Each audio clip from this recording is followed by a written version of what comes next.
Hi YouTube சொந்தங்கள் அனைவருக்கும் காலை வணக்கம். இந்த மாதம் வந்து பார்த்திங்கன்னா வெயில் தாக்கம் அதிகமாக இருக்குது. நம்ம மொட்டை மாடியில் வந்து இந்த மாதிரி சின்ன சின்ன பறவைகள்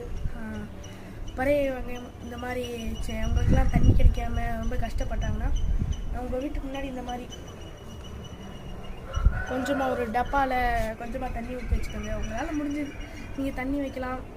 அரிசி வகை இந்த பறவைகள்லாம் சாப்பிடுவாங்க, அந்த மாதிரி எதாவது வைக்கலாம். நம்மளுக்கு வந்து பார்த்திங்கன்னா நாங்கள் தண்ணி தான் வச்சுருக்கோம். இப்போ வந்து பார்த்திங்கன்னா நீங்கள் வந்து உங்கள் வீட்டு வாசப்படி இந்த மாதிரி இடத்துல சின்னதாக பக்கெட் மாதிரி வச்சு அதில் கொஞ்சம் தண்ணி ஊற்றி வச்சுருந்தீங்கன்னா இந்த நாய், இந்த கோழி, இந்த இவங்களாம் அதில் கொஞ்சம் தண்ணி சாப்பிட்டுக்குவாங்க. அவங்களுக்கும் இந்த நம்மளுக்கே வெயில் தாக்கத்தில் பின்னாடி வெந்தவியுது. அப்போ இதெல்லாம் கொஞ்சம் யோசிச்சு பார்க்கணும் ஃப்ரெண்ட்ஸ். அதனால தான் சொல்கிறேன், பார்த்துக்கோங்க. முக்கியம்னா